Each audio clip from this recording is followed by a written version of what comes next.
Tá certo. Então, vamos iniciar nosso quarto webinar. Eu queria primeiramente, agradecer pelo aceite do convite das nossas duas convidadas, Jéssica e Navab. É uma honra ter vocês aqui conosco. Muito obrigada por terem aceitado estar aqui. Então, eu vou contextualizar um pouquinho do ciclo de conversas. Foi muito devido à situação pandêmica que o mundo atravessa, né? Que existiu a necessidade da gente se adaptar a essa nova realidade. Então, a UMAR, União de Mulheres Alternativa e Resposta, e a Universidade Feminista decidiram reforçar esse debate, esses desafios relacionados ao ativismo e à luta pelos direitos humanos, tendo como ponto de partida os feminismos, né? Então, esse ciclo de conversa, feminismos e práticas interseccionais em tempos de desconfinamento, tem como objetivo debater o impacto da pandemia sobre as diversas temáticas relacionadas aos direitos humanos, violência contra as mulheres, e hoje nós temos como tema o feminismo negro, interseccionalidade e racismo institucional em Portugal.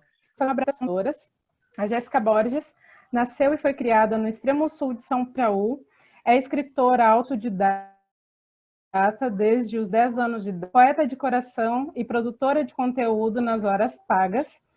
Desde 2009, ela escreve no seu blog e possui mini contos publicados pela editora da Tribo e um poema como parte da antologia Eu, Escritora, da editora Quelônio, em 2017, que foi publicado.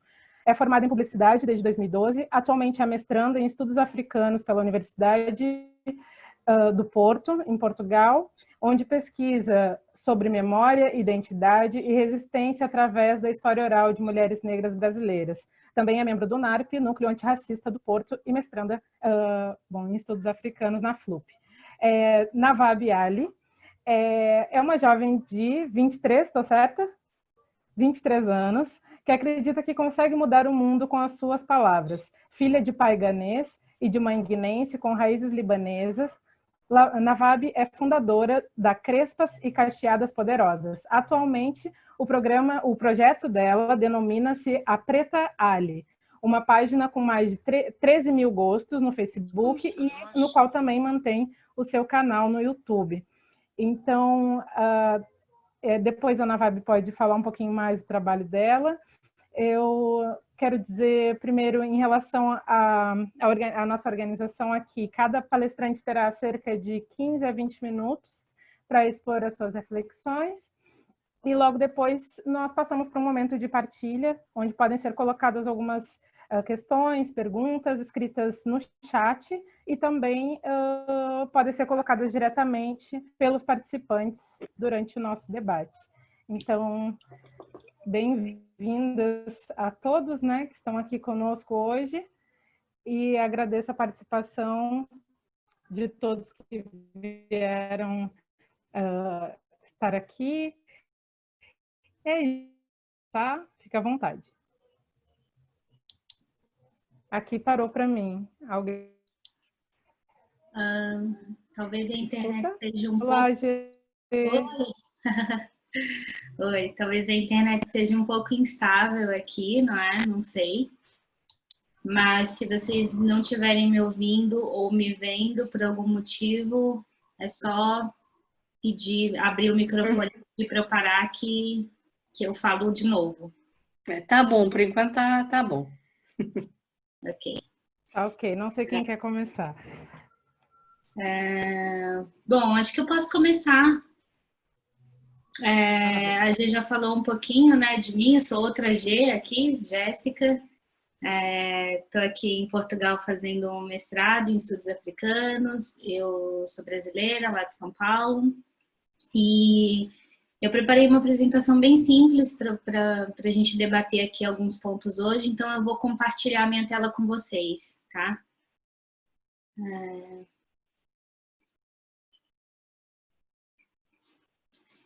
Só um minutinho.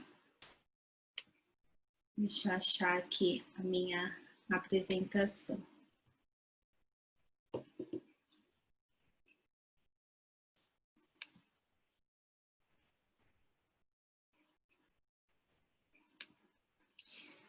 Ok. Ok. Todo mundo vendo a minha tela? Sim, estamos vendo. Ok. Bom, eu chamei essa apresentação simples de O Racismo Nosso de Cada Dia Nos Dai Hoje, com uma referência aí ao Pai Nosso, à oração, ao fato de que a gente está todo dia tendo que lidar com o racismo aqui em Portugal. E oremos, né? Oremos para conseguir afastar isso e conversar sobre isso, e tentar transformar esse assunto numa coisa que é precisa ser dita e falada e tal. Essa foto aqui é de uma apresentação, de um manifesto que eu participei junto com outras mulheres negras aqui no Porto, no dia seguinte ao assassinato da Marielle Franco. Foi um momento muito importante de reunião aqui, de falar sobre as nossas lutas, as nossas causas e sobre a dor de perder alguém que representa ainda várias mulheres negras de vários lugares do mundo. Então é isso. O que a gente vai falar aqui nessa pequena apresentação? Eu vou falar um pouquinho sobre a teoria da interseccional e dos tipos de racismo, era um pouquinho a temática dessa conversa, e vou mesclar essa teoria, que é uma coisa meio acadêmica, com práticas e vivências antirracistas que eu pratico aqui, que eu vivencio no meu dia a dia aqui em Portugal. Então, eu queria começar com esse quote de uma jornalista, uma escritora britânica chamada Reni Eddo-Lodge, não sei se é assim que se pronuncia o nome dela, mas ela fala sobre o fato de que ela não quer ser incluída, né? Ela quer questionar quem criou o padrão em primeiro lugar, né? Então, esse papo de igualdade, quero ser igual, quero ter espaço. Oh ouais, en fait, je suis en vacances. Est-ce que je peux vous rappeler quand je rentre la semaine prochaine? Super. Tem o microfone ligado. Vendredi prochain, du coup, le 24. Em francês. É muito bonito, mas... G, tu consegue identificar como administradora ou não? Foi desligado, foi desligado. Ah, ok. Tá bem. Pronto, então, essa autora, né, ela fala sobre isso, a importância da gente não cair nessa armadilha de que a gente tem que pedir licença para ser incluído, para fazer parte de algum grupo, porque a gente tem que questionar, em primeiro lugar, questionar quem foi que fez esse padrão e por que funciona dessa forma, né? Então, falando aqui sobre a teoria da interseccionalidade, né? A criadora dessa teoria é uma advogada, uma acadêmica estadunidense chamada Kimberly Crenshaw. Ela curou, né, esse termo de interseccionalidade em 1989, apesar dele já existir antes, com outras palavras, e ela chamou isso de uma forma de articular a interação entre o racismo e o patriarcado, em geral, para descrever a localização das mulheres não brancas, tanto dentro do sistema de subordinação, sobrepostos nas margens do feminismo e do antirracismo. Em resumo, o que é isso? É uma prática, uma ferramenta crítico, político e teórica para entender como as mulheres não brancas, em geral, experienciam as vivências múltiplas delas e como elas se constroem em vários sentidos. Então, é basicamente entender que eu sou diferente da G, que é diferente da Eduarda, que é diferente da Ivanilda, que é diferente da Cláudia, que é diferente... Cada pessoa tem uma vivência. E o contexto, para entender o contexto da criação dessa teoria, é que existia uma mulher nos Estados Unidos que estava tentando processar uma fábrica, porque a fábrica não se recusou a contratá-la. E ela dizia que ela estava sendo recusada porque ela era mulher e negra. Mas, na época... Eles estavam julgando o caso, né? Os juristas estavam julgando o caso pelo viés do machismo, aliás, do classicismo, ou seja, pessoas pobres ou ricas, e do machismo, ou seja, mulher ou o homem. mas tiravam a raça da história, né? Então, tipo, se tem homens negros trabalhando na fábrica, então você não pode dizer que a gente está cometendo racismo contra você. E aí a Crenshaw usou esse caso, não é, para dizer que, opa, pera lá, estão enxergando ela como o problema dela como sendo uma mulher, mas não estão enxergando o problema dela como sendo uma mulher negra. Então a gente precisa interseccionar aqui as diversas formas de subalternidade para conseguir dar conta da complexidade das opressões que a gente sofre. Esse é basicamente o contexto da criação da interseccionalidade. Na prática, tem uma discussão sobre a questão da sororidade versus interseccionalidade, né? Então, mulheres feministas, em geral, mulheres feministas negras falam muito de estamos juntas aqui por uma causa maior, etc., mas até que ponto isso vai, né? Até que ponto a vivência delas não exclui ou invisibiliza a vivência de mulheres que não são brancas. No sentido, até porque isso foi um motivo para a criação do feminismo negro, né? Especialmente aqui no Ocidente. Então, o feminismo negro surgiu dessa necessidade de entender que o feminismo branco não dava conta de compreender a complexidade da vivência das mulheres negras. Então, enquanto as mulheres brancas estavam lá queimando o sutiã, como diz um mito, não é exatamente verdade, e pedindo por melhores condições de trabalho, por exemplo, a mulher negra já estava trabalhando na casa dessa mesma mulher branca em condições muito ruins de trabalho. Então surgiu o feminismo negro nesse sentido. Essa ideia de somos todos iguais, não é? Não existe isso, na verdade somos todos diferentes e deveríamos nos respeitar e nos entender a partir dessa diferença e não necessariamente a partir de uma igualdade que é falsa, né? E eu queria contar para vocês, aí interseccionando aí a prática com a teoria, eu faço parte do Núcleo Antirracista do Porto, que é um núcleo formado aqui por pessoas racializadas aqui no Porto, e a gente foi convidado, eu e mais uma colega de núcleo, a participar desse debate, um debate organizado em torno da temática feminista, para falar de um filme brasileiro que contava basicamente a história de um homem que engravidou, um homem branco que engravidou a sua empregada e só descobre que eles têm um filho juntos 15 anos depois, quando ele se depara com a filha dela, cria uma amizade ali e ele descobre que a menina é filha dele também. Esse filme é horrível, nem vale a pena indicar, mas o interessante foi que no final do debate, como era uma conversa feminista, tinha mulheres ali envolvidas nessa temática, etc. Acabou surgindo esse papo de que feminismo a gente está falando e quem são essas pessoas, né? Como é que a gente inclui as pessoas nos debates feministas, etc.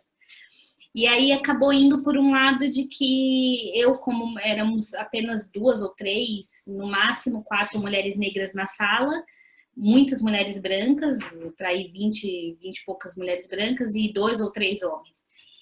E quando nós, mulheres negras, falamos que a gente está cansada de correr atrás desse feminismo, né, desse feminismo branco, no sentido de que quando há eventos, por exemplo, festival feminista, etc., é só nesses momentos que as feministas brancas, as mulheres que estão à frente desses movimentos, se voltam para as mulheres negras e perguntam se elas querem participar.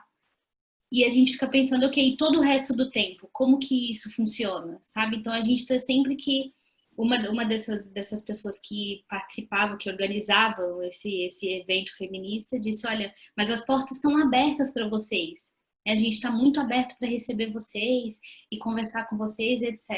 E é sempre assim, as portas estão abertas, mas a gente tem que sempre ser a pessoa que vai atrás, que procura saber, que tenta incluir, etc. E isso tem a ver, tenta ser inclusa, né, etc. E isso tem a ver com a primeira frase que eu compartilhei com vocês, né? Eu não quero mais ser incluída, quero contestar esse padrão, né? Por que o feminismo branco é o padrão, né? É o padrão de feminismo, né? Por que eles são o normal e a gente tem que lutar para ser incluída nessa luta? Não deveria fazer sentido. Então, aqui eu coloco aqui uma colocação, uma frase de uma mulher chamada Cristina Roldão, não sei se todo mundo conhece, ela é uma professora aqui de Portugal, atua em Lisboa, é socióloga, ativista também. E eu indico fortemente esse texto dela publicado no Público, no Jornal Público aqui de Portugal. Eu posso compartilhar essa apresentação com vocês, em que ela faz um retorno mesmo ao passado, há muitos, muitos anos atrás, para falar sobre o feminismo negro em Portugal, o movimento de feminismo negro e as feministas negras que nem eram feministas, mas que já eram antirracistas antes de tudo isso acontecer. E ela diz nessa matéria, né, que nesse processo secular de lutas antirracistas, falta tecer essa genealogia do feminismo negro e contar a história das mulheres negras portuguesas enquanto sujeitos políticos e de conhecimento, e não só como pessoas subalternizadas, né? Pessoas que sofreram com o racismo, com as próprias explorações, etc. e tal. Nessa foto, que acaba ilustrando aqui o cabeçalho dessa matéria, é uma mulher chamada Virgínia Quaresma, viveu entre 1800 agora? Tem algum microfone ligado. Vou parar de falar.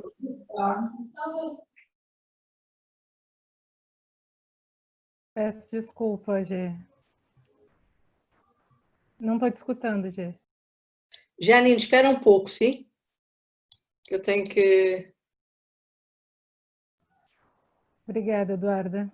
Jéssica, podes ligar o teu microfone, por favor?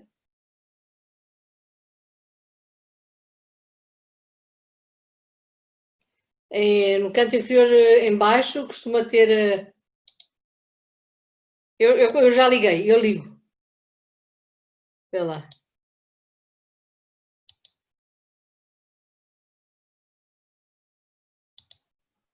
Eduardo, acho que não dá. Acho que tem mesmo que ser o Jéssica a fazê-lo. Ativei. Mas já está. Ok, ótimo, obrigada. Vocês continuam vendo a minha tela? Não. Está ótimo, sim, é que eu não consegui desligar desliguei todos para conseguir desligar rápido, porque eu não estava a ver quem era, está muitas pessoas na sala. Está ótimo, pode continuar, Jéssica, obrigadíssima. Imagina, não tem problema. Então, só retomando aqui a linha de raciocínio, essa mulher que aparece na foto é uma mulher chamada Virgínia Quaresma, viveu entre 82 e 73, e ela foi uma mulher negra, lésbica, a primeira jornalista portuguesa e muito importante para o movimento ativista feminista português. Para vocês terem noção, né, em 1800 e tal, já tinha gente aí trabalhando, fazendo ações antirracistas em Portugal. Então, a próxima coisa que eu queria falar é sobre os tipos de racismo. A gente tem 3, eu acredito e sigo essa linha teórica na minha dissertação, que eu vou terminar falando, no final dessa apresentação eu vou falar um pouquinho da minha pesquisa para vocês, mas basicamente eu sigo a linha teórica que existem 3 tipos de racismo: individual, institucional e estrutural, sendo o individual e o institucional meros figurantes, por assim dizer, dentro do racismo estrutural. Então, essas definições aqui foram reescritas por mim com base no livro de um jurista brasileiro chamado Silvio de Almeida, em que ele trata justamente, o título do livro é O que é racismo estrutural.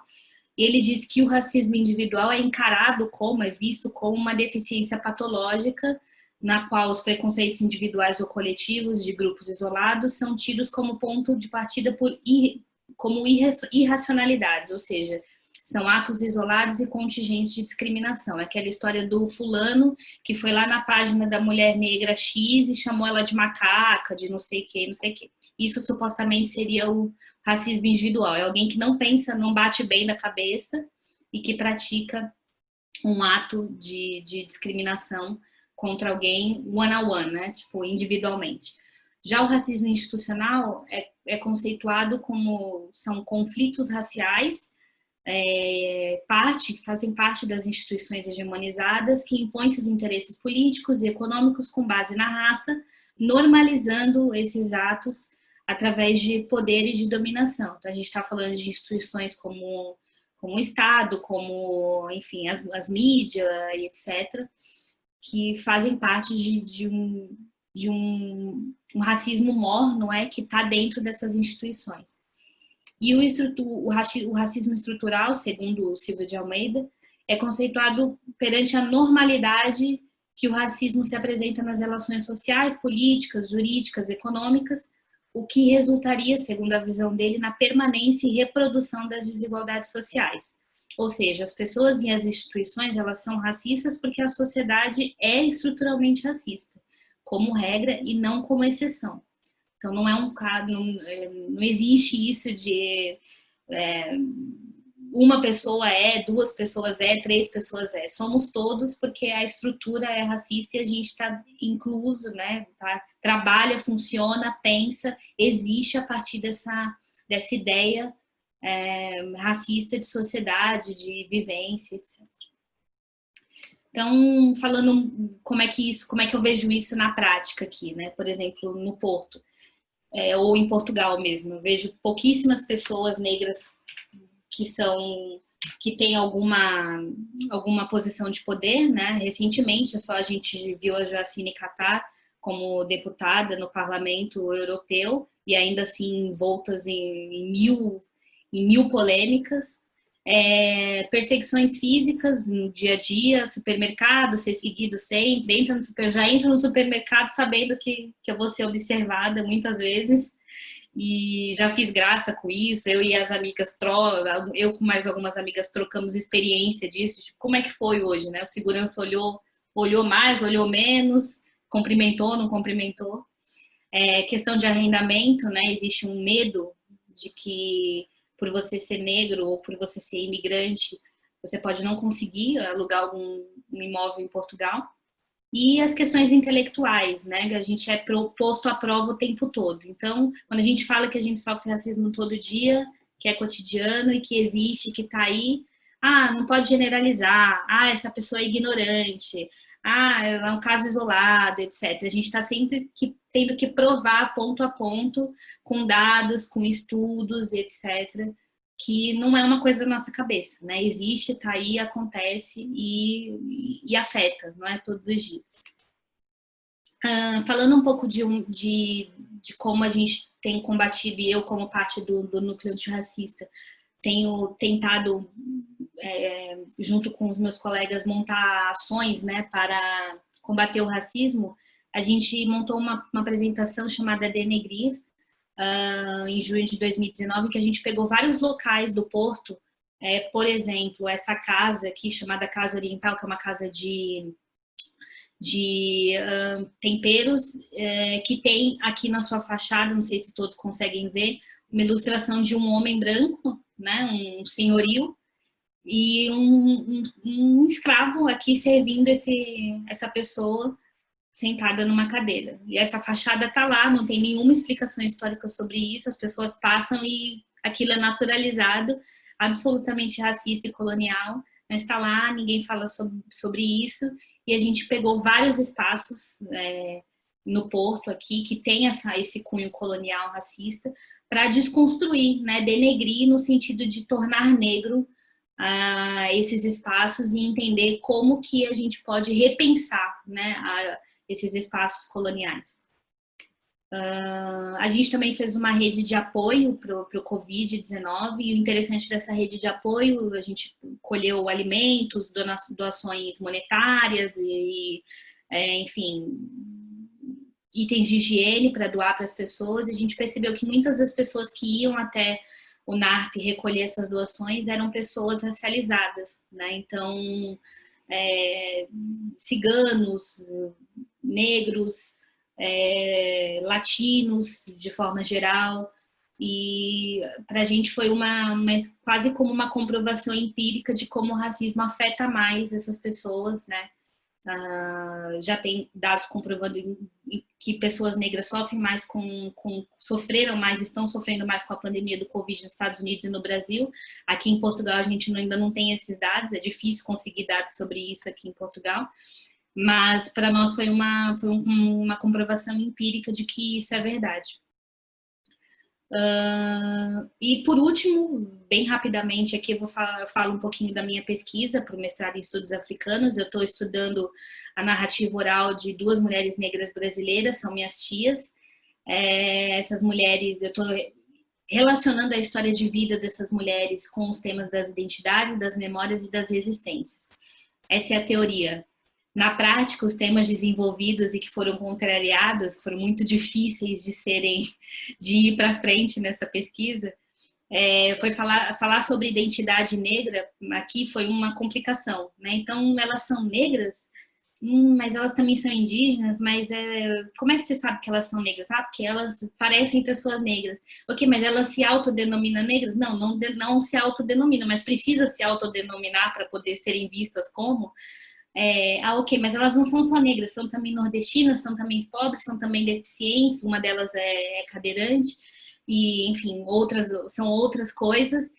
Foi o tempo todo eu tentando provar como o racismo tinha, de alguma forma, influenciado o curso da história dessas mulheres, né? Então, se elas não fossem negras, possivelmente elas não tinham passado pelas experiências que elas passaram no sentido de serem domésticas, né?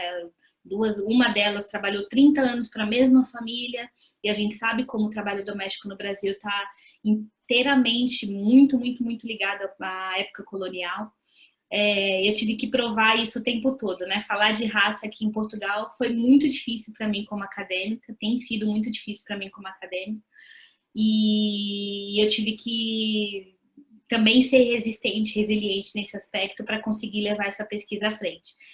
Em falar sobre memórias de 2 mulheres negras, uma das perguntas que eu ouvi foi: elas são representativas do quê? Né? Essas mulheres representam, não representam? O que 2 mulheres negras falam sobre o social? Né?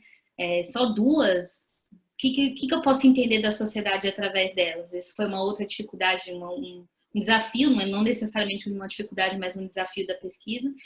E a questão de eu usar, por exemplo, a palavra epistemicídio, o conceito de epistemicídio, no sentido de que as histórias de pessoas negras no mundo todo, elas são apagadas, são diminuídas, são invisibilizadas, ou seja, elas passam por um processo do episteme, né, do apagamento do episteme dessas histórias, e esse termo ser considerado muito forte, né? Nossa, mas epistemicídio, lembra homicídio, é muito forte, precisa usar isso? Né, eu ouvi muitas vezes essa pergunta: precisa usar isso? É assim tão forte? Está falando de violência, não? Mas é assim violento? Enfim, muitas das práticas coloniais racistas foram suavizadas nesse processo de conversar sobre isso, numa dificuldade mesmo de falar sobre o assunto. E por último, essas mulheres negras que eu estou ouvindo têm histórias de vida que são de luta, de resistência e de muitas conquistas também. Porque apesar de por exemplo, uma delas trabalhar 30 anos como empregada doméstica, 40 anos, na verdade, como empregada doméstica, e ser pobre, nordestina, vir de um país, de um estado de fome, da Bahia, etc., ela conseguiu subir na vida, conseguiu ter a casa própria, tem uma aposentadoria decente, vive hoje bem, etc. E muitas vezes eu ouvi que eu devia falar sobre isso, né? Muito mais sobre as conquistas do que sobre as opressões, porque as opressões davam a entender que iam para o lado do vitimismo, né? Então eu não posso falar da opressão porque é vitimismo, mas então eu tenho que falar da conquista porque é o mérito dela ter conseguido tudo isso. Então a própria forma como eu tive que defender o fato de que era importante falar desses processos de resistência e de opressão era uma forma de epistemicídio, né, de tentarem apagar esse assunto. Né? E é isso, basicamente. Eu sou, falando aqui de interseccionalidade, eu sou o reflexo da interseccionalidade, né? Mulher, negra, periférica, imigrante, acadêmica, aqui em Portugal. E não é fácil, mas como diz uma colega brasileira, chama Monique Evelyn, uma empreendedora, se a coisa tá preta, a coisa tá boa. É isso, muito obrigada. Em todas as redes eu sou Jéssica com G, e aí tá aí meu e-mail para alguém, se alguém tiver interesse, quiser trocar ideia, perguntar alguma coisa. E é isso. Vou interromper aqui o meu compartilhamento de tela para dar espaço para minha colega Navab. Acho que eu já até passei do tempo que eu devia falar, mas pronto, espero que não tenha sido tão chato assim. Foi incrível, Jéssica, muito obrigada. Tu colocaste tantas questões teóricas, práticas e cotidianas, né?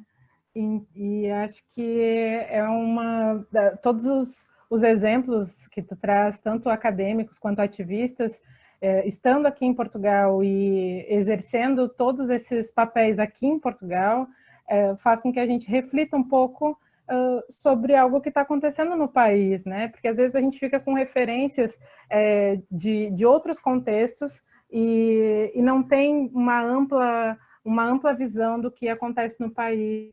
E todas as ações do NARP, a tua luta e resistência dentro da academia demonstra o quanto é importante a gente continuar falando, debatendo sobre o pensamento das mulheres negras dentro da academia e fora dela, né? E isso não quer dizer que a gente não enfrente conflitos também dentro dos próprios movimentos sociais, porque a gente sabe, dentro dos movimentos onde tem mais homens, por exemplo, às vezes nos movimentos de negritude, as vozes deles ecoam muito mais do que as vezes das mulheres, ou no movimento LGBT, né? A gente sabe o quanto a raça é um incômodo ainda, nos movimentos feministas de forma geral, ainda hegemonicamente brancos, o quanto as vozes das mulheres negras que tentam evidenciar o racismo dentro dos feminismos também há uma invisibilidade, e tudo isso dentro das 3 linhas de pensamento do Silvio,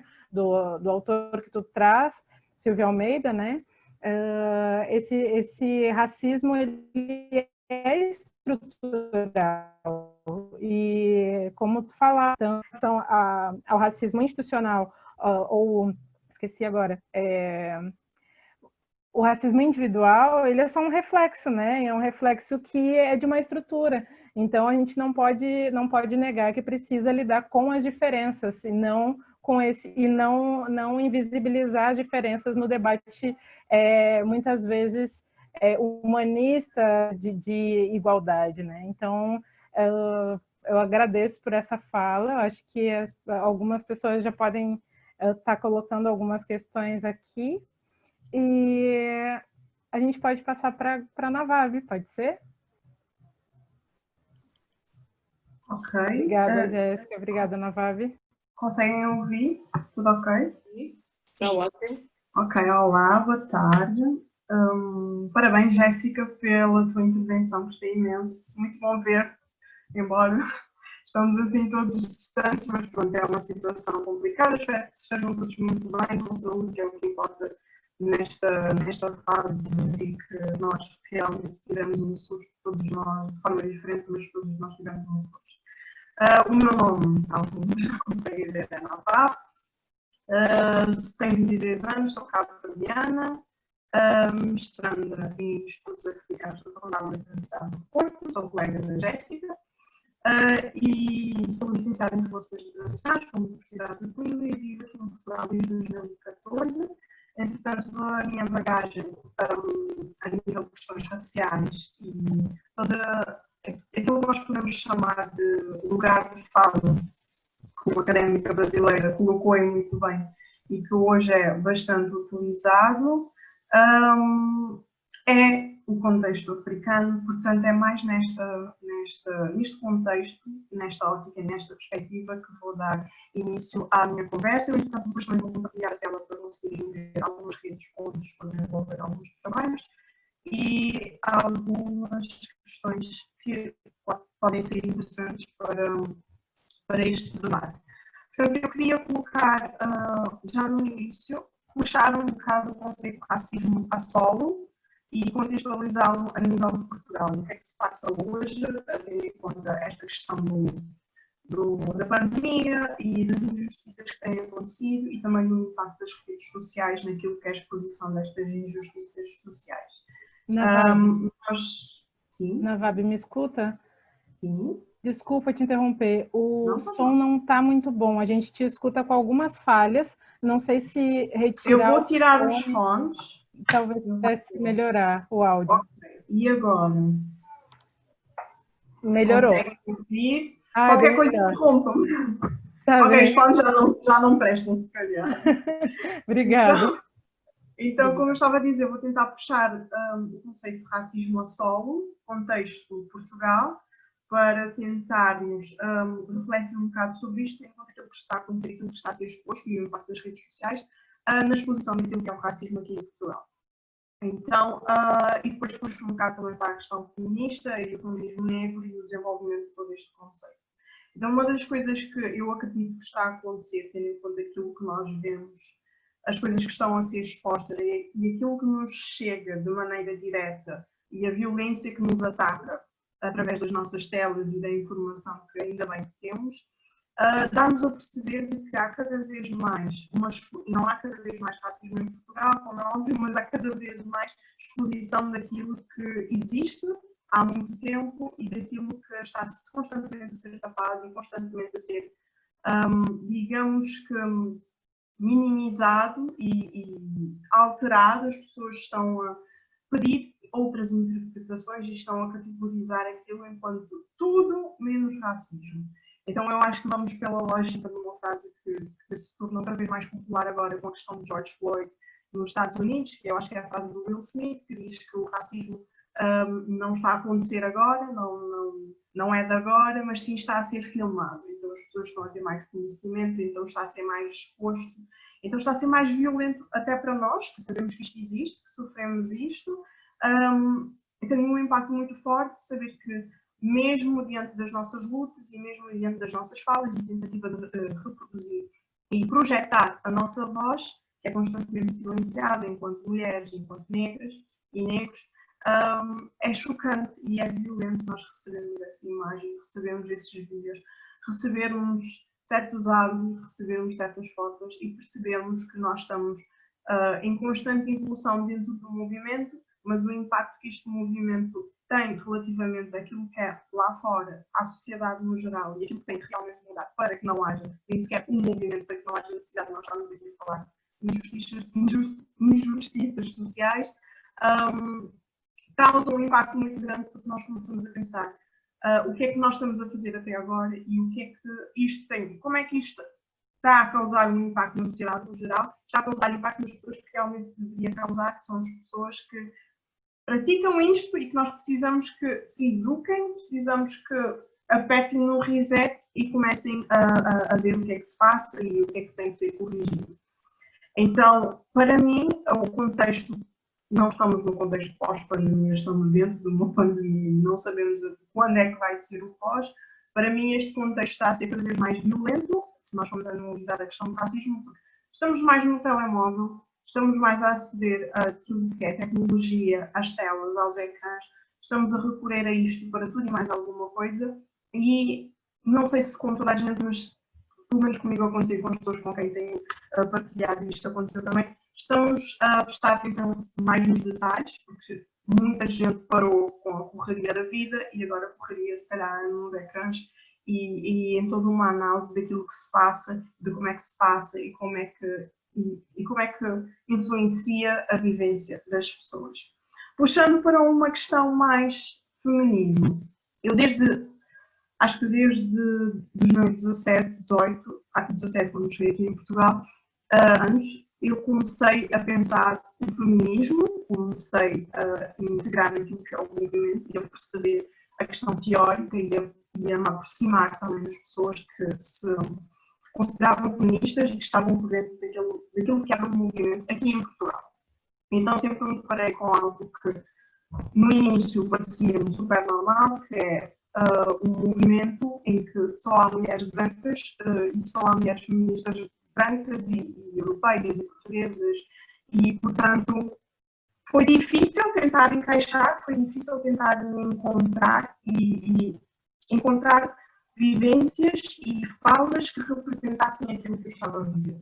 Porque mais do que pensar as desigualdades, e lá está, entrando naquilo que é o debate e a sugestão do feminismo negro, mais do que pensar as desigualdades, o sexismo e aquilo que ocorre porque somos mulheres, é também puxar para os diferentes contextos e perceber que cada mulher, neste caso, e cada pessoa que precisa deste feminismo, tem uma necessidade, vem do contexto e tem uma fala e tem uma experiência que é importante ser representada.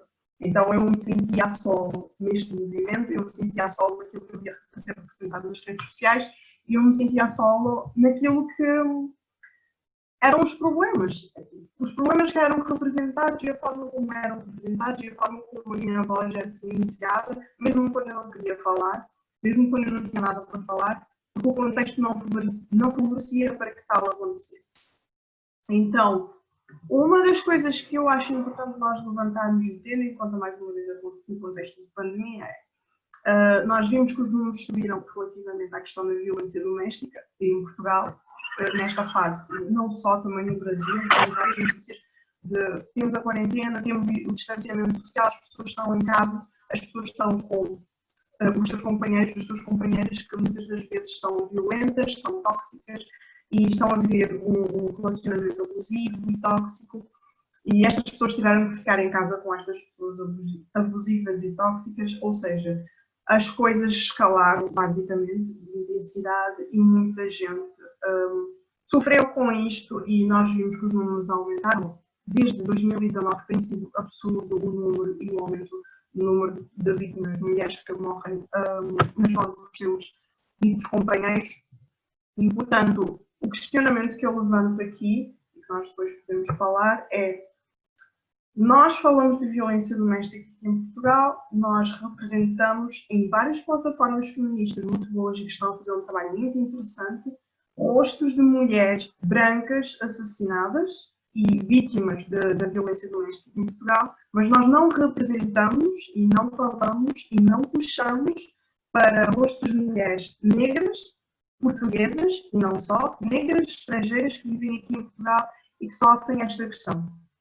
É muito interessante, e a colega Jéssica colocou isto, que é, nós não temos dados, não temos estatística, não há levantamento de dados, não há levantamento de nada, não podemos saber quantas mulheres negras, estrangeiras e aqui em Portugal estão a sofrer violência doméstica, não podemos saber quantas mulheres negras, portuguesas, estão a sofrer violência doméstica, porque aqui em Portugal basicamente tens a nacionalidade, és portuguesa, não tens a nacionalidade, és estrangeiro, e não há um esforço a nível estatístico para que se faça um levantamento, para que se comprove com dados, e é muito interessante, estamos no discurso e no pensamento daquilo que é o racismo dentro das estruturas aqui em Portugal.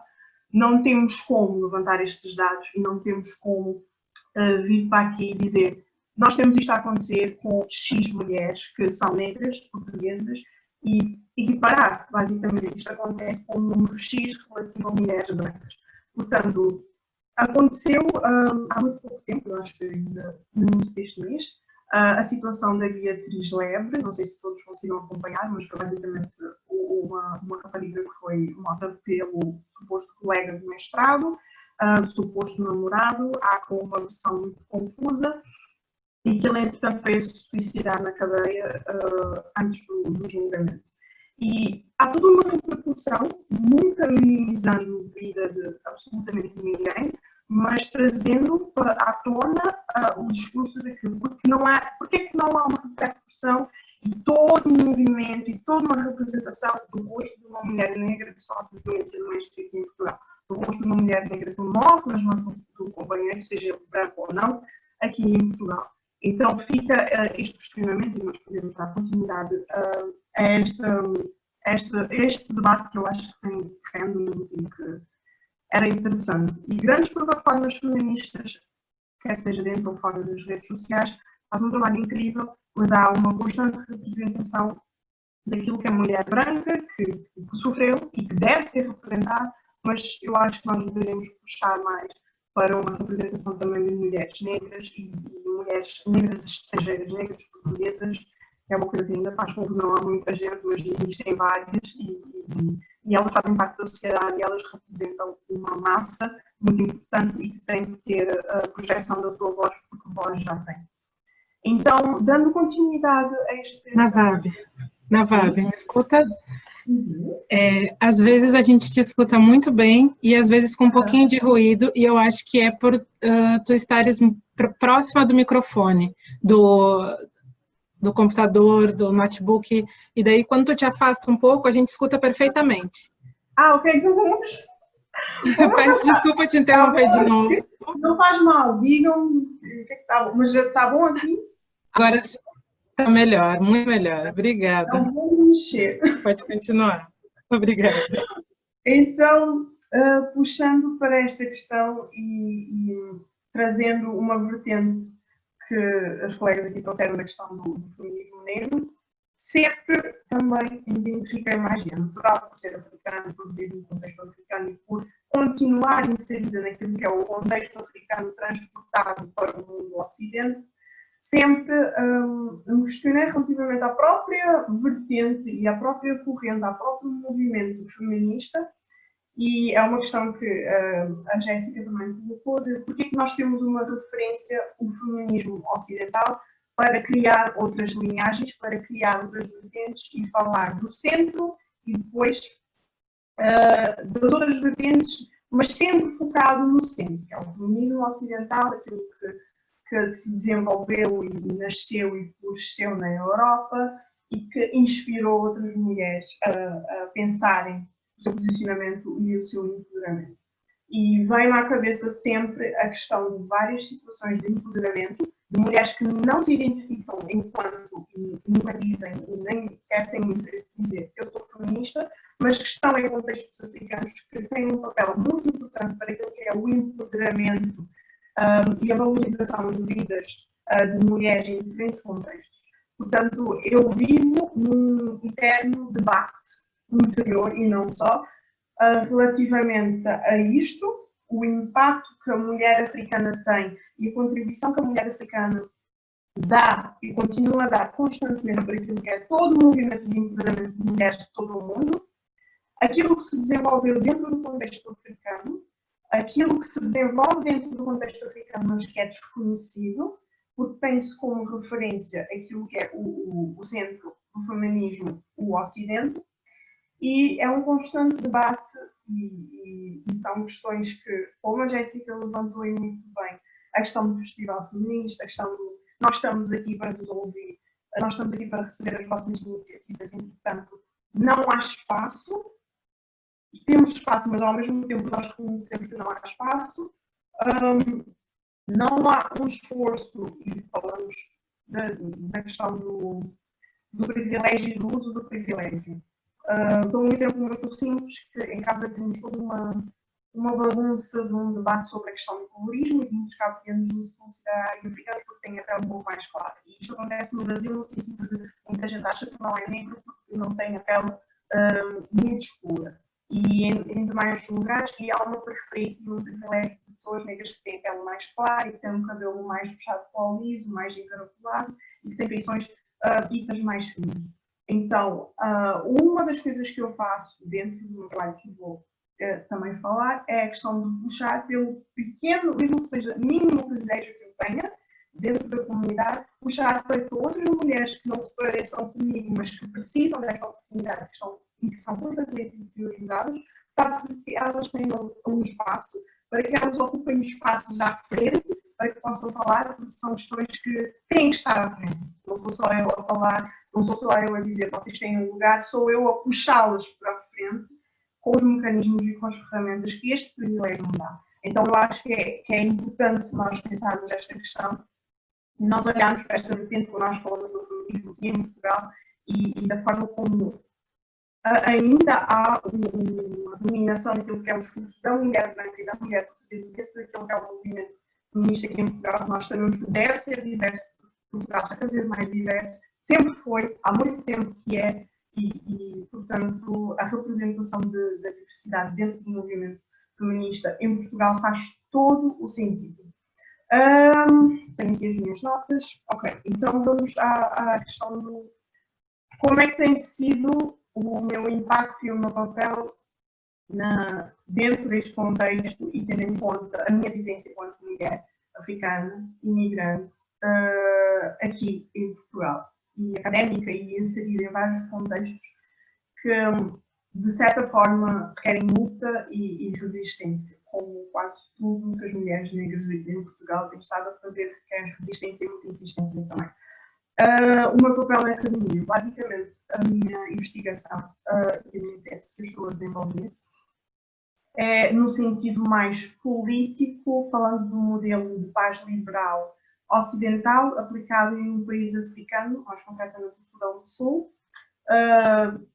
O contexto, a contextualização vai desde da exploração do Sudão e do Império Britânico e vou caminhando para fazer aquilo que é a representação do que é que se passa hoje no Sudão do Sul, numa região entre o Sul e o Norte, que é a Abyei, que é uma região que as pessoas basicamente às vezes não sabem o que é que se passa, mas é uma região em stand-by e não tem as fronteiras delimitadas, não tem uma administração definitiva e é uma região bastante rica a nível de recursos, petróleo e tem água, que é muito importante para a costa do Norte como do Sul e tem toda uma problemática do Norte-Sul. Nós podemos ficar aqui até amanhã a conversar sobre isto, mas é basicamente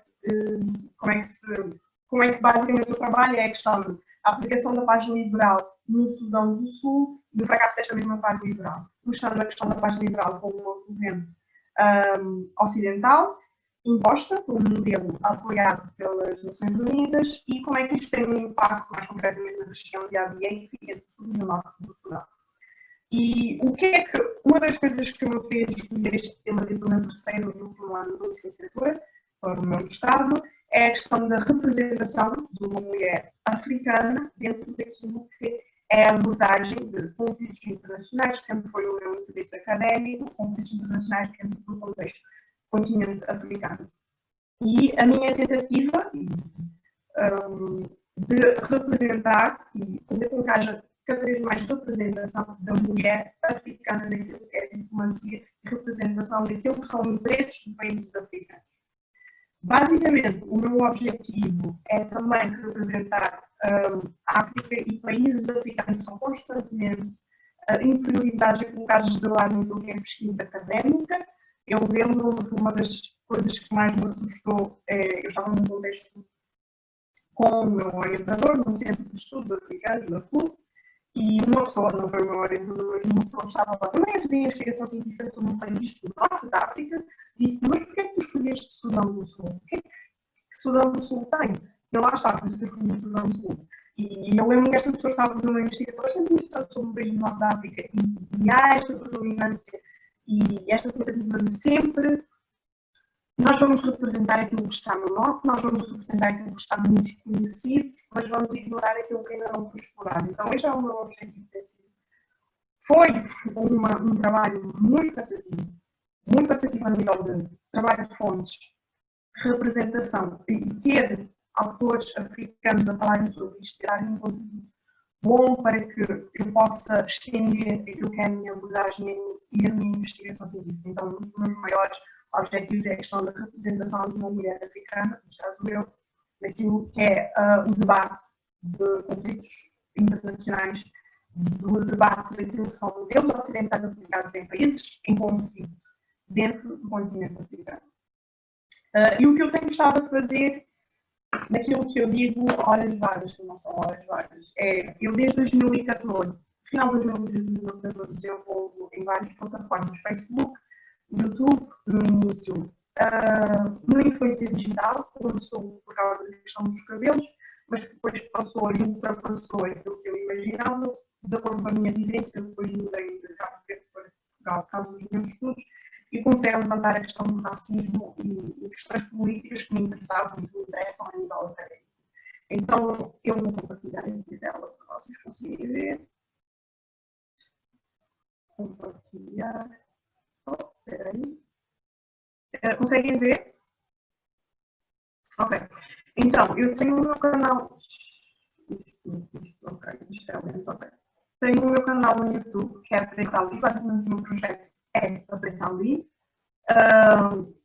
onde eu tento representar aquilo que são as vivências de uma mulher africana dentro do contexto ocidental e falo de questões políticas do meu país, Cabo Verde, e de outros países africanos.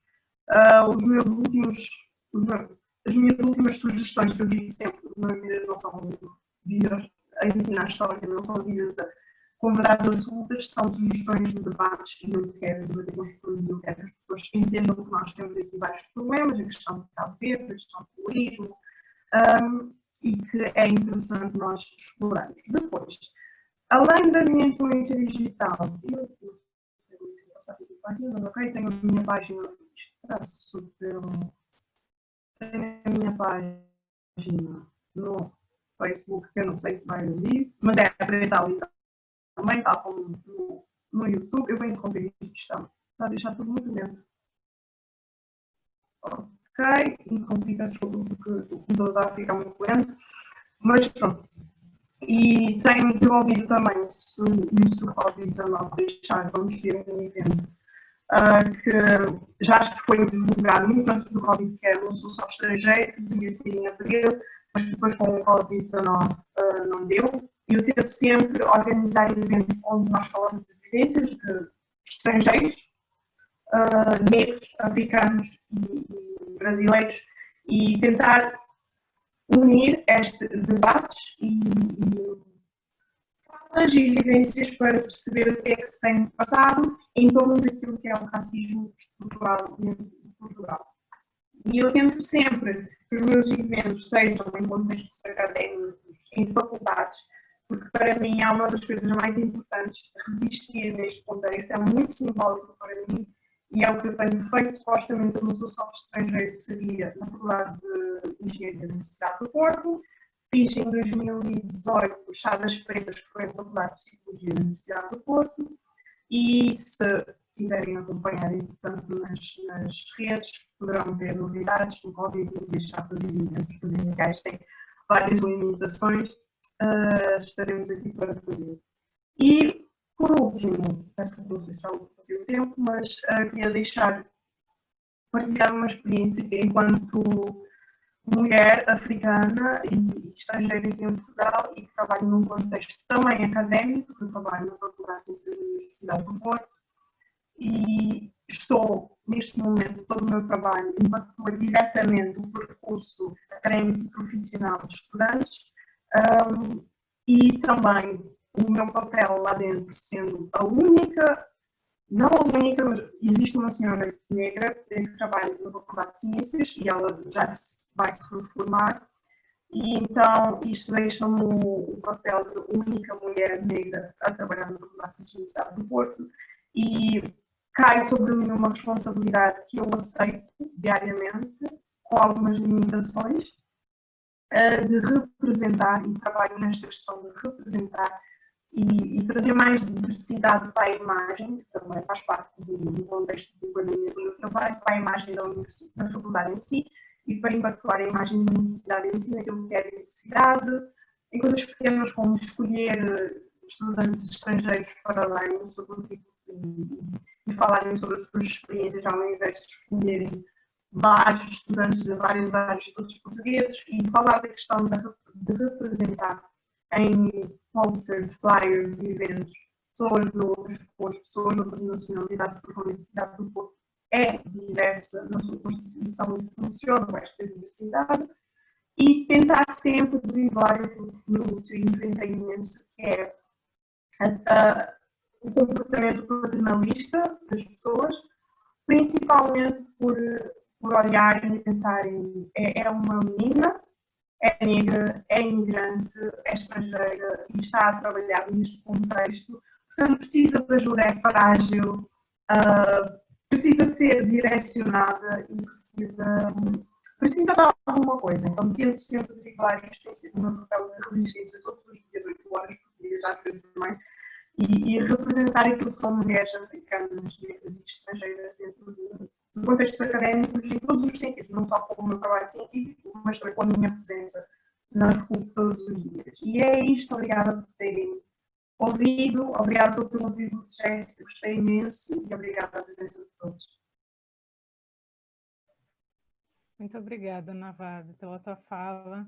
Eu acho que a gente pode passar agora para o debate. Eu estou muito feliz de vocês terem compartilhado tantas coisas conosco. E uma das coisas que eu fiquei pensando, tanto a Navabi quanto a G trouxeram o quanto que o epistemicídio, né, esses apagamentos das nossas vivências, experiências e forma de pensar não são vistas de forma intelectual e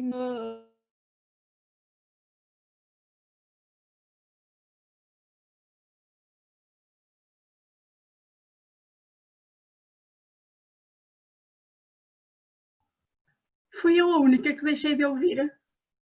Não, Janine, acho que a ligação da Janine. Ok. Janine, deixámos de ouvir. Deixaram? Sim. Estão ouvindo agora? Não? Foi a questão da net, que foi um pouco abaixo. Oi? Sim. Eu peço desculpa, a internet realmente está falhando, mas estão todos escutando, né? Então, eu gostaria que vocês trouxessem um pouco, tanto relacionado à pesquisa da G, né, que ela tem as duas mulheres negras que tu tiveste que defender, né, como tratar a trajetória delas, o histórico delas, a Navabi também, no cotidiano, como mulheres que impactam, principalmente as mulheres africanas, que muitas vezes não se colocam dentro da teoria feminista, nem dentro do movimento feminista, mas que continuam muitas lutas em prol dos direitos das mulheres. Como que vocês veem que o pensamento feminista negro, ou o pensamento das mulheres negras, pode influenciar na vida de vocês e também academicamente as mulheres também dentro dessa transformação, dessa busca, né, por direitos humanos, por direitos das mulheres, mesmo que muitas vezes elas não se denominem feministas.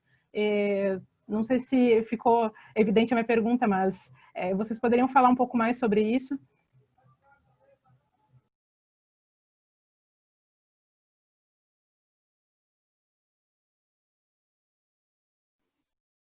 Gê, eu não sei, eu acho que eu perdi alguma coisa aqui, não entendi sua pergunta. Não sei se travou, congelou. Acho que você vai precisar dizer de novo. Eu já entendi o contexto da que tu travou, agora travou de vez para mim, não tô nem te vendo. Maravilhas do mundo pandêmico. Mas eu acho de qualquer maneira a Vilma tinha dito que tinha aqui algumas questões. Ok. Se calhar a Vilma punha as questões, depois a Janine. Conseguem ouvir-me? Sim, sim. Ok. Jéssica, consegues ouvir-me? Tá bom. Consegue, está a dizer que sim. Okay. Consigo. Então eu tenho duas questões até para a Janine. Eu acho que a Janine não consegue. Não, deve ter ido abaixo. Vou fazer então duas questões. Uma delas, e vou passar a contextualizá-la. Desde a Segunda Guerra Mundial, que conhecemos, sabemos o que é que aconteceu na Segunda Guerra, não é? E o pós-guerra, o que significou todos esses 6 anos, infelizmente, históricos. Começámos a conhecer tratados como, por exemplo, tratados, convenções, declarações, como, por exemplo, em 1948,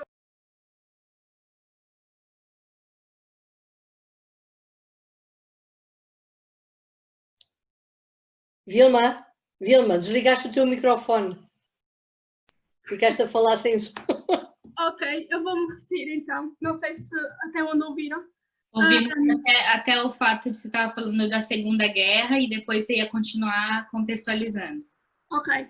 Então, desde a Segunda Guerra começámos a conhecer tratados, convenções, declarações, e o primeiro marco histórico foi, sem dúvida, a Declaração Universal dos Direitos Humanos, em 1948. Depois, em 1965, tivemos a Convenção Internacional sobre a Eliminação de todas as formas de discriminação racial. Em 1981 temos a Carta Africana dos Direitos Humanos e dos Povos. Enfim, temos um conjunto de tratados, de documentos que nos protegem relativamente aos direitos humanos e também aos direitos das mulheres. A minha pergunta, e primeira, prende-se com a questão da patologia do racismo. Por que é que essa patologia do racismo permanece se nós infelizmente não é toda a gente, não é? Desde 1948 que estamos a lutar por um mundo mais justo. É esta uma questão histórica, de ignorância ou de mera estupidez? E desculpem ser assim bem seca nesta questão. A segunda é, neste contexto pandémico, que desafios é que nós enfrentamos? Porque se nós conseguimos, infelizmente, estar confinados e confinadas, se nós conseguimos estar ou temos que cumprir um distanciamento social, como é que ainda que afastados e afastadas uns dos outros e umas das outras, conseguimos presenciar situações absolutamente deploráveis como estas do George Floyd e de tantas outras mulheres e de tantos outros homens, tantas outras crianças. Enfim, são essas as questões. Que desafios enfrentamos neste contexto pandémico relativamente ao racismo?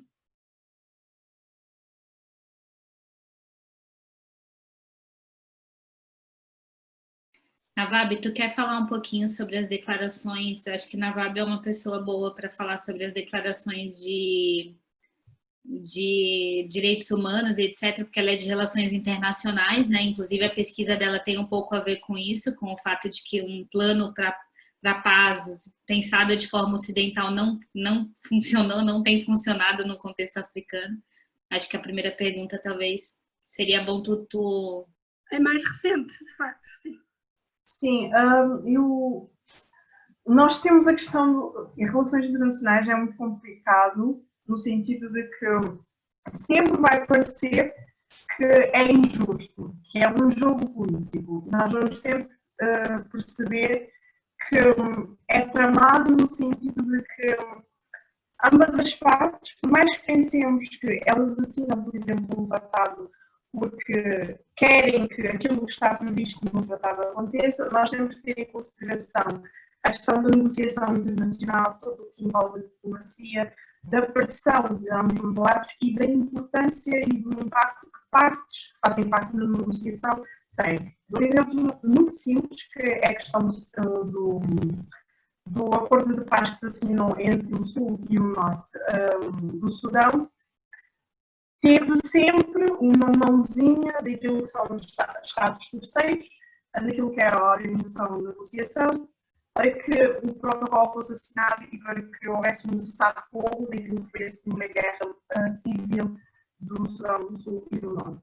Então, uma das coisas que eu analiso dentro deste acordo de paz é um protocolo, que é o protocolo da ABA, a tal região em que eu foco o meu estudo, e o fato de que aquele protocolo foi sugerido, basicamente, pelos Estados Unidos e foi aceito por ambas as partes, foi assinado e foi celebrada, e fez parte daquilo que é o acordo já da parte do Sul e do Norte, porque dava jeito, é a básica explicação, dava jeito a nível económico, ambas as partes terem uma relação económica com os Estados Unidos. Então, o que países e superpotências fazem, basicamente pressionam aquilo que nós podemos dizer pequenos países a nível político, que não têm grande influência e grande impacto, para que assinem protocolos e acordos de tratados, para que o interesse económico não vá abaixo. E nós podemos ver isto de maneira bem simples, aquilo que a ONU faz aplicar sanções relativamente a diferentes países quando ocorre alguma violação de direitos humanos. Se nós formos analisar aquilo que é toda a Constituição, aquilo que é a União Africana e dos esforços feitos a nível internacional de todos os países africanos para que haja uma União Africana, para que haja uma carta, para que se declare aquilo que é a importância do respeito aos direitos do homem africano, homem maiúsculo, embora isto é problemático dizer, nós podemos ver um caminhar bastante influenciado por aquilo que é a negociação, por aquilo que é o modelo e por aquilo que é toda a estrutura política ocidental.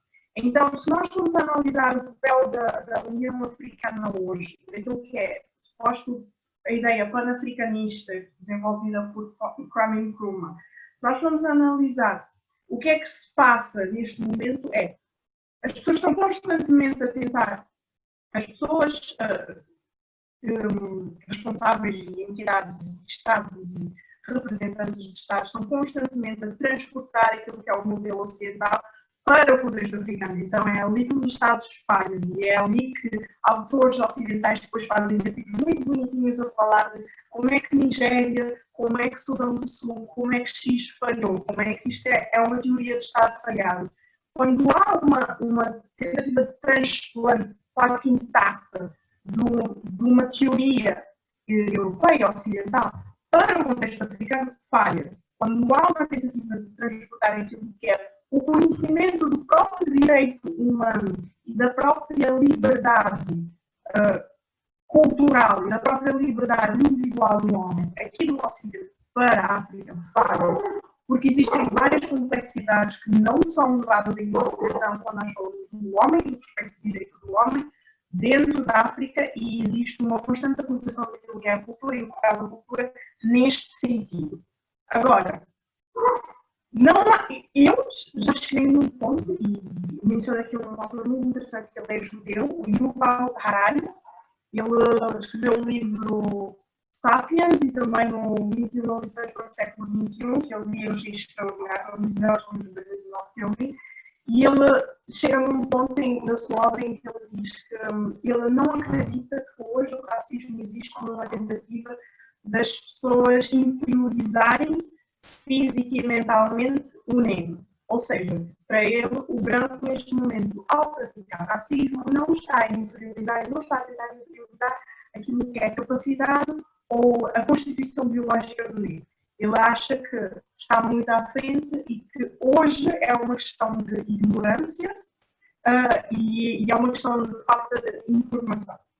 Então eu pego nesta questão de maneira bem, eu tenho alguns problemas com os historiadores, mas pronto, pego nesta questão de maneira bem sensível, porque a partir do momento em que não há este pensamento de eu estou a ser racista porque eu acho que esta pessoa é inferior a mim a nível psicológico ou físico, há uma constante, digamos que, como é que eu posso usar esta palavra? Há uma constante tentativa de demonizar a figura do homem e da mulher negra dentro, por exemplo, nós podemos falar do contexto cultural. E há diferentes formas, e evoluiu a forma de estamos a ser racistas porque esta pessoa pensa X ou esta pessoa pensa de maneira que é inferior a mim. Então, a afirmação e a teoria de Harari é muito, muito complexa, não concordo em parte, e ao mesmo tempo eu pus para a questão de isto não é só uma questão de ignorância hoje, nós temos que olhar para isto como isto realmente é uma questão de jogo. As pessoas estão basicamente, aquilo que aconteceu com George Floyd, aquilo que aconteceu com várias mulheres, Breonna, que foi assassinada e até hoje os policiais andam à solta, não é uma questão de ignorância, eu vou matá-la porque eu sou ignorante e acho que ela é inferior a mim. Não, é uma questão de jogo, é uma questão de estratégia, é uma questão de matar porque eles são menos protegidos pela lei. Matar porque posso matar e posso continuar a ver Netflix todos os dias à noite sem me importar.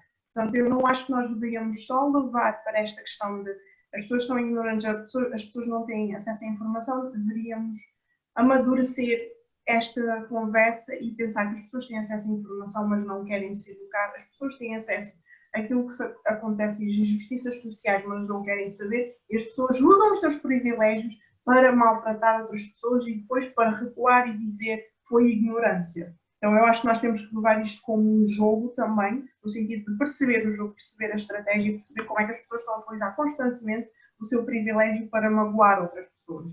E eu não sei se a resposta foi ok, mas... Navabi, obrigada. Desculpa interromper, não sei se a Vilma ficou satisfeita, tá tudo bem? Conseguiu? Assim, a gente já está... Pode falar. Tudo ótimo, obrigada. A gente está chegando quase ao finalzinho. Não sei se alguém tem mais alguma questão. Eu queria pedir para a Gê, assim, a gente tem mais uns 12, 13 minutos, e eu acho que agora que todos me escutam, eu vou aproveitar para fazer a minha pergunta. É um pouco breve, assim, talvez se vocês duas puderem responder depois. Seria para saber um pouco como que o pensamento teórico prático das mulheres negras e também o pensamento feminista negro auxilia, ajuda na vida cotidiana de vocês e também nas pesquisas acadêmicas. E nisso, tudo que a Navab também trouxe, né, como que o colonialismo cotidiano e o enfrentamento dessa colonialidade do poder aqui em Portugal afeta também nos obstáculos das nossas pesquisas, das nossas reflexões. Então, é mais para saber como que o feminismo negro influencia na vida cotidiana de vocês e também nas pesquisas que vocês têm feito. Ok. Só comentando, a Vilma tinha feito uma outra pergunta, que era uma segunda pergunta, né? Que era os desafios em um contexto de pandemia em relação ao racismo. Eu acho que a Navab não tem mais o que acrescentar em relação ao que a Navab disse.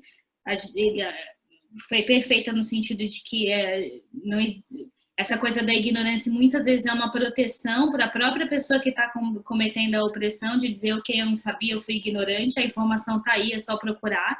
E a gente está cansado, né? Pessoas negras estão cansadas de falar para vocês procurarem sobre racismo. O racismo é um problema dos brancos, não é um problema dos negros. Vocês têm que procurar saber sobre racismo. E em vez de usar o que a gente diz no Brasil de wiki preta, né? Sempre que eu tenho um problema com racismo, eu vou e pergunto para uma pessoa preta: o que eu devo fazer? O que eu faço? Qual que é, né? O que eu devo fazer nessa situação? Então, assim, chega, é cansativo. Esse livro dessa jornalista que eu falei para vocês, o nome do livro é Por que eu não converso mais com pessoas brancas sobre raça? E ela fala que é isso, que ela está cansada de falar, já percebeu que não tem mais para onde ir. A gente precisa, nós pessoas negras, quase no sentido de nos fortalecer a nós mesmas, né? Então, para mim é importante conversar com a Navab, com a Gê, enfim, com outras pessoas, tipo, como é que você está lidando no seu dia a dia com essa questão, né? E como é que eu posso fazer para te ajudar como pessoa negra, em vez de ficar tentando explicar para pessoas brancas o que elas devem fazer. Porque, graças a Deus, a informação hoje é universalizada, a gente não precisa mais de... Jéssica, deixa-me só acrescentar não, salientar aqui dois pormenores que eu não sei se foi ouvido ou não. Primeiro classifiquei o racismo como patológico e depois perguntei se era uma questão histórica de ignorância ou de estupidez. É só isso.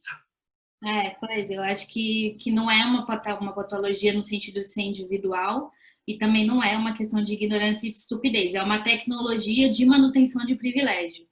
Não tem mais para onde correr com isso. A reprodução de violências também. Pois. Muito rapidamente falando da sua segunda pergunta, que foi a questão dos desafios em tempos de pandemia, falando da experiência que eu tive com o NARP, por exemplo, um dos desafios é as pessoas negras, pobres, etc., teriam que comer, por exemplo, né? Então a gente está aqui pensando nas coisas grandes, né? Tipo, um ato de racismo que aconteceu aqui, lá, etc., mas no Brasil, por exemplo, as pessoas negras estão morrendo de fome, porque não tem trabalho, não tem comida, Então esse é um dos desafios do racismo contemporâneo, sabe? É tão grave a coisa, é tão estrutural, que as pessoas estão morrendo, né? Em contexto de pandemia. As pessoas negras sofrem mais em contexto de pandemia porque não tem dinheiro, não tem que comer, não tem trabalho, né? Então esse é um dos desafios, né? Se a gente não fala, a gente não identifica o problema. Em relação a que a Gê falou sobre como ajuda o pensamento feminista negro, ajuda no cotidiano, nas práticas de pesquisa, etc., eu acho que descobrir o pensamento feminista negro, apesar disso, de ter todo esse embate, também me identifico com a Navab, de ter todo esse embate interno de, ok, a gente se encaixa ou não se encaixa nesse feminismo, a gente precisa falar que é feminista, não é? Enfim, tem toda essa problemática. o feminismo negro para mim, foi uma porta de entrada para entender meu lugar no mundo mesmo, assim, no sentido de que, olha, tem pessoas que têm, eu consigo identificar aqui nas teorias coisas que eu vivi, que a minha família viveu, não é, em tempos passados, e eu consigo enxergar saídas, não é, para isso. Então, como que eu posso viver melhor em termos de qualidade de vida e de ajudar outras pessoas que passam pelas mesmas coisas, sabendo as coisas que eu sei hoje, né? Porque se eu não leio, não entendo, não estudo algo com qual eu me identifico, eu continuo perdida no mundo. Então, eu acho que o feminismo negro ajuda nesse sentido, sabe? De ser uma tecnologia, uma ferramenta mesmo de identificação e de prática diária de autoestima e de autoconhecimento, sabe? Isso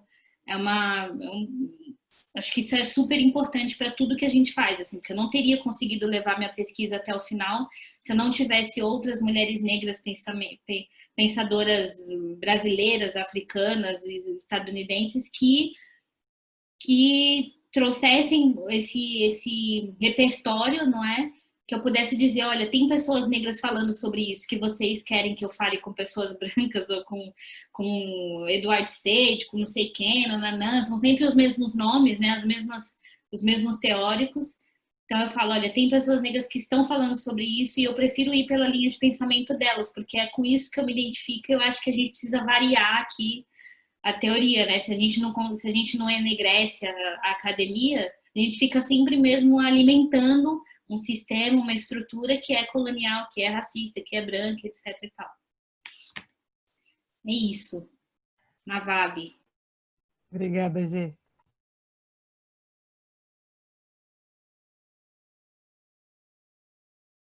Imagina, não sei se Navab tem alguma coisa para falar. Navab, queres falar um pouquinho? Eu adorei a intervenção da Jéssica e assino em baixo se for possível assinar. E é uma questão de nós falamos muito da questão da luta e de estarmos cansados e de estarmos constantemente a tentar influenciar as pessoas para se educarem também, para nos ajudarem a ajudar, se é que nós temos o papel de ajudar. Então, vamos para a questão que a Jéssica colocou de maneira direta, é um problema que tem de ser tratado pelas pessoas que estão a praticá-lo, que estão no racismo. Então, mesmo que uma pessoa queira, mesmo que uma pessoa se faça de vamos ter uma conversa primária sobre este assunto, há que ter uma ajuda, há que ter pelo menos uma vontade de se desconstruir e um espaço para que haja isto, porque é constante a tentativa de nós introduzirmos um tema e sermos silenciadas, tipo, não, isto não acontece, ou não, isto é passado, ou seja, nós não vivemos no passado, ou não é bem assim, ou estas pessoas são violentas e ponto, e tentam não racializar a questão que já é racializada na posição. Então, sem mais contributos, eu concordo e eu acho que nós temos que produzir cada vez mais debates e espaços assim para conseguirmos partilhar aquilo que é o nosso ponto de vista do movimento e as pessoas também darem e receberem informação e aquilo, como é que se sentem dentro do movimento e como é que querem enfrentar e como é que querem fazer parte desta luta.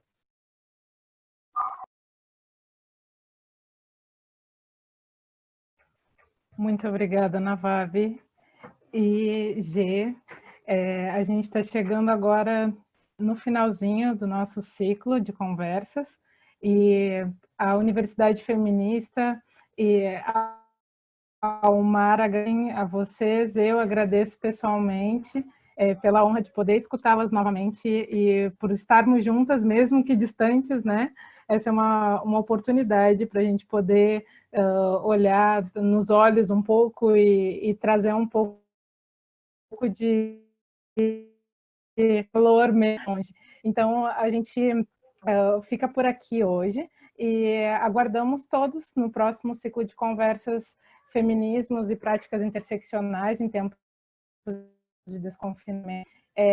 Espero que a gente possa logo estar todas pessoalmente juntas para poder dar continuidade a esse debate sobre feminismo negro, interseccionalidade e racismo institucional, estrutural, individual em Portugal, que é extremamente necessário, né? E é isso, muito obrigada. Obrigada a todas, a todos. E na VABG, Obrigada. gratidão. Obrigada a todo mundo pela escuta, pela partilha. Obrigada mesmo. Esperamos nos encontrar aí em algum outro momento. Um beijão. Obrigada.